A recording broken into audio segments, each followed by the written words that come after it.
अर्तुल भाई को मैंने कभी ऐसे नहीं देखा। भाई, क्या हम इस तरह देखते रहेंगे? चलो इनके पीछे चलें।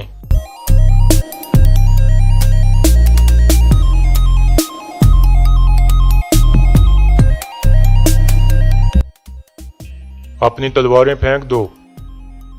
मेरा तुम्हारे साथ कोई मसला नहीं है, मेरा मसला अर्तुल है। मैंने कहा तलवारें फेंक दो।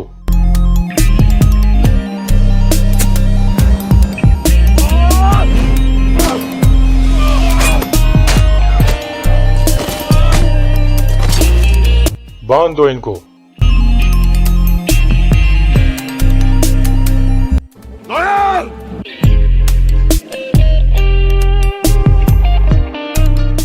अस्सलाम वालेकुम नाज़रीन। इस किस्त के आगाज़ में मेहमान खाने में नोयान गोंजागुल के कमरे में दाखिल होता है और उसकी खूबसूरती की बहुत तारीफ़ें करता है। गोंजागुल पूछती है, तुम क्या चाहते हो मुझसे? नोयान कहता है, कल मैं शहजादा शाहीर से निपट लूँ, फिर मैं तुम्हें लेने आऊँगा, मेरा इंतज़ार करना। यह कहकर वो बाहर निकल जाता है। अगले दिन कबीले में एक जिरगा शुरू होता है जिसमें सिपाहियों के कमांडर और हिजरत करने के मसले पर बातचीत होनी थी। हैमा खातून जिरगे वालों से मुखातिब होकर कहती हैं, गोंदोगदो आपसे कुछ कहना चाहता है। फिर गोंदोगदो कहता है, इंशाल्लाह बहुत जल्द मैं अपनी वालदा के साथ अर्जुम एक डॉक्टर के पास रवाना हो जाऊंगा, क्योंकि हकीम अर्तुक ने मुझे ये मशवरा दिया है। मेरे बाजू की हालत ठीक नहीं है, इसलिए इस सूरत हाल में कबीले की सलामती के लिए मैं सिपाहियों के कमांडर की जिम्मेदारी से सुबुकदोश होता हूँ। फिर हैमा खातून कहती हैं, अगर आप लोग इजाज़त दें तो मैं नए कमांडर का इंतखाब करना चाहती हूँ। तुजदेकिन कहता है, मैं अर्तुल को सिपाहियों के कमांडर के तौर पर देखना चाहता हूँ, अगर वो कबूल करे तो। जिरगे वाले सब लोग इस बात की तायीद करते हैं और कहते हैं, ये एक बेहतरीन फैसला है। अर्तुल कहता है, आप सबका शुक्रिया कि आपने मुझे इज्जत दी, लेकिन मेरी कुछ और जिम्मेदारियां हैं जो मैं पहले पूरी करना चाहता हूँ। गोंदोगदो कहता है, अगर अर्तुल इस जिम्मेदारी के लिए तैयार नहीं है तो मैं सुंगर तेकिन को यह जिम्मेदारी सौंपना चाहूँगा। सुंगर तेकिन कहता है, अगर सब लोग इजाज़त दें तो मैं ये पाक जिम्मेदारी उठाने के लिए तैयार हूँ। इसके बाद जिरगे के सब लोग कहते हैं कि यह भी सही फैसला है, हम सुंगर तेकिन को कमांडर बनाना चाहते हैं। इसके बाद हैमा खातून सुंगर तेकिन को नया कमांडर बना देती हैं और उसे मुबारकबाद देती हैं। इस दौरान सिपाही बुआज भी जिरगे के अंदर मौजूद था और ये सब कुछ देख रहा था। दूसरी तरफ नोयान अपने डेरे पर उलू बिलगे से कहता है, वक्त आ गया है उलू बिलगे, अर्तुल, उसकी बीवी और उसका बच्चा सब आहिस्ता आहिस्ता मेरे जाल में फंसते चले जाएंगे। सुलेमान शाह के खेमे में मौजूद हर शख्स को मेरी तलवार का सामना करना पड़ेगा। उलू बिलगे पूछता है, और सादतदीन कोपिक? नोयान कहता है, उसे सोचने दो कि मेरी लगाम उसके हाथ में है। एक दिन उसे समझ आएगी कि वो मेरे घोड़े का खुर भी नहीं है, जब मैं इंतकाम के लिए उसका सर काटूंगा। उलू बिलगे कहता है, कोई भी नोयान को धोखा देकर जिंदा नहीं बच सकता। फिर नोयान कहता है, आज रात के लिए दावत का इंतजाम करो, हमारे पास एक कीमती मेहमान आ रहा है। दूसरी तरफ जिरगे में गोंदोगदो कहता है, अब मुनासिब वक्त है कि हम हिजरत के बारे में बात करें। मेरे ख्याल में हमें आहलत जाना चाहिए, क्योंकि वहाँ के जरखेज पहाड़ हमारे मवेशियों के लिए बहुत फायदेमंद हैं और वहाँ हमारी तिजारत को भी फरोग मिलेगा। ये सुनकर जिरगे के लोग उसकी बात पर रजामंदी का इजहार करते हैं। तुजतेकिन भी कहता है, यह सही फैसला है। लेकिन फिर अर्तुल साहब से मुखातिब होकर कहता है, दोनों कबीलों का इत्तेहाद एक अच्छी बात है, लेकिन हमें उस जगह नहीं जाना चाहिए जो हमारे मवेशियों के लिए सही हो, बल्कि हमें उस रास्ते पर जाना चाहिए जिस पर हम अपने कबीले के लिए पाक जंग कर सकें। अगर आप लोग मवेशी चराकर ही जिंदगी गुजार देंगे तो ओगुज खानदान मिट जाएगा और अमन भी बाकी नहीं रहेगा। तुजतेकिन कहता है, आपके अल्फाज हर बहादुर के दिल में जोश पैदा करते हैं, लेकिन अगर आप चाहते हो कि हम मंगोलों से लड़ते रहें जिनके कब्जे में आधी दुनिया है, क्या इस तरह हम अपने कबीले को एक नामालूम रास्ते पर नहीं ले जाएंगे? अर्तुल कहता है, मैं मंगोलों के साथ जंग करने की बात नहीं कर रहा, बल्कि मैं बिजांतीन की सरहद पर जाने की बात कर रहा हूँ। ये सुनकर जिरगे वाले लोग हैरान होकर आपस में बातें करने लगते हैं। गोंदोगदो कहता है, ये तुम क्या कह रहे हो अर्तुल? इन सब मुश्किलात के बाद तुम हमें नई मुसीबत में डालना चाहते हो? इसके बाद तुजतेकिन भी इस फैसले की मुखालफत करता है। फिर हैमा खातून साहब से मुखातिब होकर कहती हैं, जो लोग अर्तुल के मशवरे में दिलचस्पी रखते हैं वो अपने हाथ खड़े करें। लेकिन सिर्फ दो आदमी हाथ खड़े करते हैं, एक सुंगर तेकिन और दूसरा हकीम अर्तुक। फिर अर्तुल कहता है, बिजांतीन की सरहद ही वो जगह है जो हमारे कबीले के लिए सही है, इसलिए मैं वहाँ हिजरत करके जाऊँगा और जो लोग मुझ पर यकीन करते हैं वो बिना किसी शक के मेरे साथ जाएंगे। ये कहकर अर्तुल जिरगे से बाहर निकल जाता है। इसके बाद अर्तुल अपने घोड़े पर सवार होकर गुस्से में कबीले से जाने लगता है।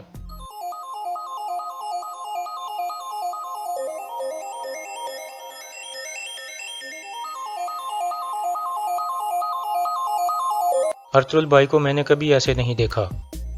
भाई, کیا ہم اس طرح دیکھتے رہیں گے؟ چلو ان کے پیچھے چلیں۔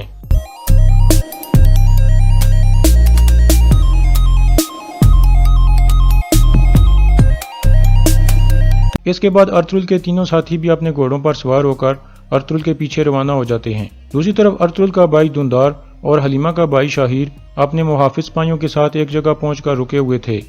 دھندار کہتا ہے، میں نے اپنی والدہ اور بھائیوں کو بہت زیادہ یاد کیا ہے۔ شاہیر کہتا ہے، میں بھی اپنی بہن سے ملنے کے لیے بے چین ہوں۔ ہمارا سفر تقریباً ختم ہونے والا ہے دھندار بھائی، انشاءاللہ بہت جلد ہم اپنے پیاروں سے ملیں گے۔ اس کے بعد وہ دونوں کھانا کھانے لگتے ہیں۔ اتنے میں منگول بھی وہاں پہنچ جاتے ہیں۔ ایک منگول سپاہی دوسرے سپاہی کو کہتا ہے، جا کر نویان کو بتاؤ کہ ہمیں دونوں لڑکے مل گئے ہیں۔ دوسری طرف حائمہ خاتون اور گندوگدو ارزرم روانہ ہونے کے لیے تیار تھے۔ حائمہ خاتون کہتی ہیں، ہماری غیر موجودگی میں آپ لوگ دھندار اور شاہیر کا خیال رکھنا۔ اس کے بعد وہ سب سے مل کر گھوڑا گاڑی پر بیٹھتے ہیں اور ارزرم روانہ ہو جاتے ہیں۔ اس کے بعد سلجان تویتیکن کے پاس پہنچتی ہے اور کہتی ہے، میں گوکچے کے بارے میں بات کرنا چاہتی ہوں۔ وہ کافی دنوں سے پریشان ہے، وہ کچھ کھاتی پیتی بھی نہیں ہے اور پیلی پڑ گئی ہے۔ وہ آپ کی بیوی ہے، اس لیے میں کچھ بھی نہیں کہہ سکتی، لیکن میں اپنی بہن کے لیے پریشان ہوں۔ تویتیکن کہتا ہے، میں آپ کی بہت عزت کرتا ہوں، لیکن یہ مسئلہ میرے اور گوکچے کے درمیان ہے۔ سلجان کہتی ہے، آپ نے اس کو توڑ دیا ہے، آپ ایسا مت کرو، میں دو پیار کرنے والوں کو اس حالت میں نہیں دیکھ سکتی۔ پھر تویتیکن پھٹ پڑتا ہے اور کہتا ہے، اس نے مجھ سے جھوٹ بولا، اس کے دل میں ارطغرل تھا، لیکن پھر بھی اس نے مجھ سے شادی کر لی۔ سلجان کہتی ہے، تم سے ملنے کے بعد وہ سب کچھ بھول گئی تھی اور اسے احساس ہو گیا تھا کہ ارطغرل کے لیے اس کا پیار حقیقی نہیں تھا۔ کیا تمہیں اس کی آنکھوں میں یہ نظر نہیں آیا؟ کیا اس کو پرسکون دیکھ کر تمہیں اندازہ نہیں ہوا؟ تویتیکن کہتا ہے، لیکن کیا یہ دھوکہ نہیں ہے کہ وہ مجھے اولاد نہیں دے سکتی تھی، لیکن اس نے مجھ سے چھپایا؟ میں ایسی عورت کے ساتھ کیسے زندگی گزار سکتا ہوں جو مجھ سے حقیقت کو چھپائے؟ سلجان کہتی ہے، اللہ کے معاملات میں دخل اندازی کرنا تمہاری ذمہ داری نہیں ہے تویتیکن بھائی، میرے بچے پیدا ہونے سے پہلے ہی فوت ہو گئے تھے، جو ماضی ہے وہ گزر چکا ہے۔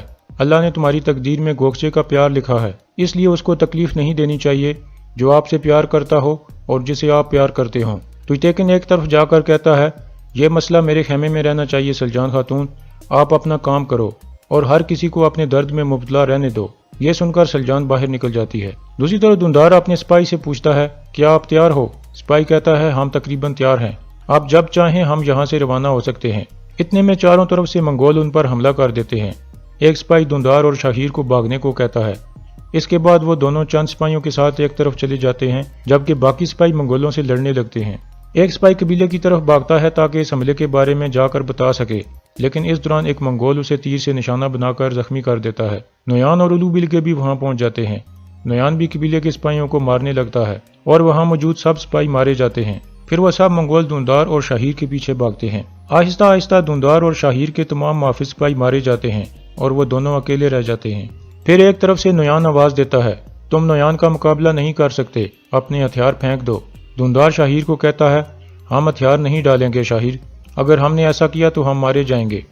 شاہیر کہتا ہے، میں بھی ہتھیار ڈالنے کے بارے میں نہیں سوچ رہا دھندار بھائی۔ پھر ایک طرف سے نویان سامنے آتا ہے اور دوبارہ ہتھیار پھینکنے کو کہتا ہے۔ اتنے میں منگول سپاہی بھی چاروں طرف سے ان کو گھیرے میں لے لیتے ہیں۔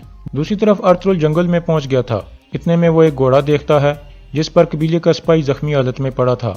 ارطغرل جا کر اسے گھوڑے سے اتارتا ہے۔ وہ سپاہی ارطغرل کو بتاتا ہے، جا کر دھندار اور شاہیر کی مدد کریں، وہ خطرے میں ہیں۔ ارطغرل پوچھتا ہے، کس نے کیا یہ؟ سپاہی کہتا ہے، نویان نے۔ یہ کہہ کر وہ شہید ہو جاتا ہے۔ ارطغرل فوراً اپنے گھوڑے کی طرف بھاگتا ہے۔ دوسری طرف نویان دھندار اور شاہیر کے قریب آ گیا تھا۔ اپنی تلواریں پھینک دو، میرا تمہارے ساتھ کوئی مسئلہ نہیں ہے، میرا مسئلہ ارطغرل ہے۔ میں نے کہا تلواریں پھینک دو۔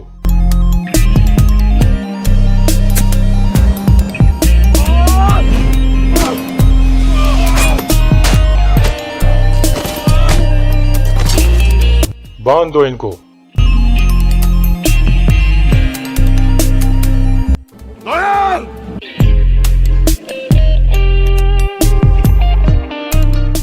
اس طرح ارطغرل وہاں پہنچ جاتا ہے اور نویان کو للکارتا ہے، اور یہاں اس قسط کا اختتام ہو جاتا ہے۔